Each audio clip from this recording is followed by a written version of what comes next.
Welcome to Inhibited Remorse's Iceground Citadel Guide. My name is Horde, and I'm going to be explaining Sindragosa for you today. As you can see, Sindragosa is started by running out near the pointy end of that circle in the middle, and she will yell at you and come down. This fight consists of two phases. The first phase consists of two parts, the air part and the ground part.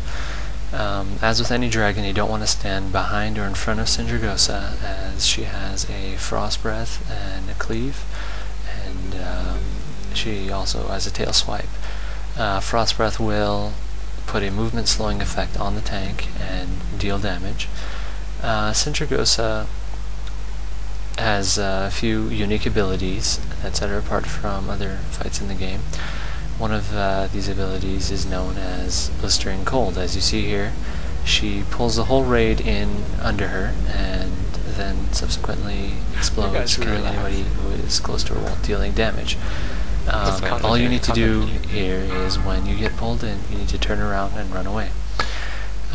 She then has an air phase in which she will fly into the air, and everybody needs to position themselves. She will then mark two people in the raid, and they will be identified if you have DBM with marks on their head, and little purple arrows if you don't have any add-ons.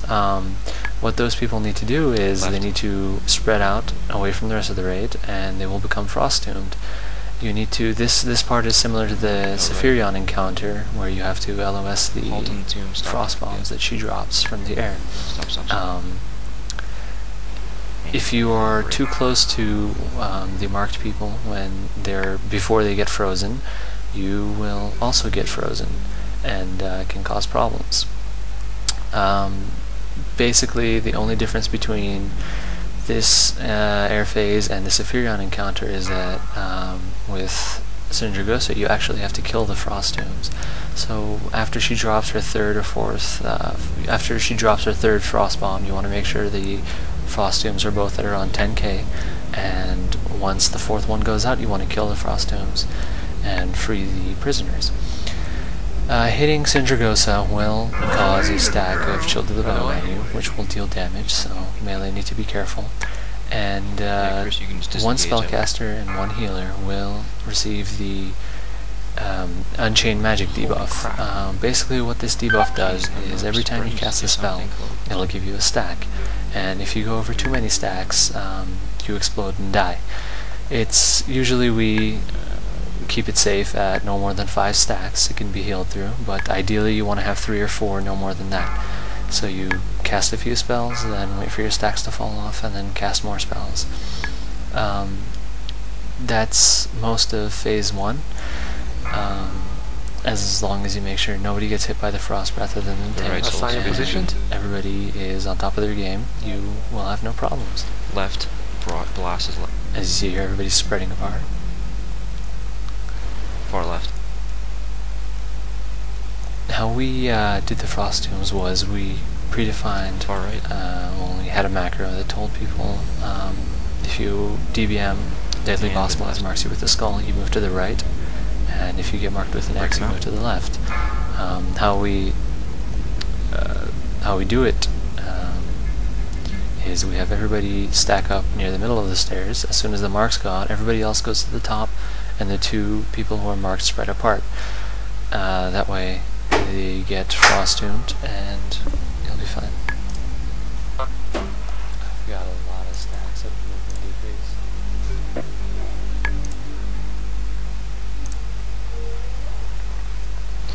You want me to bot them off you before next The first phase of this fight is mainly a matter of control and awareness. Yay.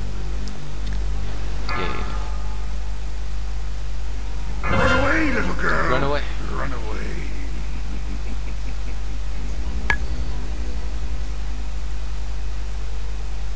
Yay. You're phasing 15?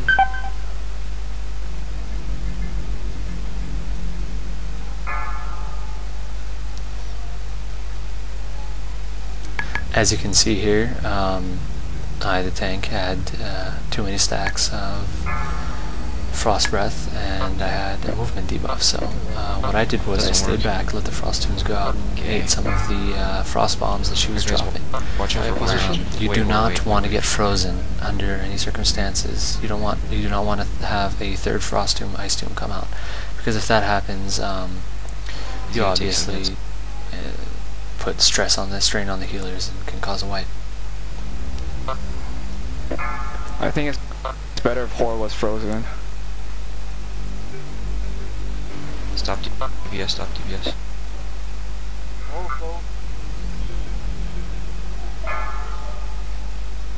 Break it. Alright guys, let's push her into phase 3. At 35%, Sindragosa will go into phase 2. This is when you want to pop Bloodlust, and she will no longer fly into the air. She will remain grounded and continue hitting you. The two main differences that this phase has is she does this bubble, this purple bubble that comes out of her, called Okay, everybody to the front side. magic, The front light side. which basically will put a debuff on you. The Buffet, which will increase magic damage taken. What you want to do is you want to LOS behind the ice tombs that go out throughout this phase. She will randomly target one person to get ice tombed, and that person needs to run to one end Let's go to the left, further, make sure they're not around away. anybody else. Go left. And Do not follow him. people need to DPS down that ice tomb and LOS behind it to remove their stacks. We break these. You need to make sure that only one person gets ice tomb at a time. Otherwise, you can ensure a Massive wipe. raid heals, massive raid heals. The tanks need to rotate off, tanking Sindragosa at around 3 or 4 stacks. That's when the other tank, the off tank, will come in, taunt Sindragosa. The main tank will run behind a Frost LOS, and then come back and taunt. Everything else stays in this fight. She still does Blistering Cold, and you do not want to be in front of her or behind her. This phase is not a burn phase, it's a control phase, and this is where people usually wipe.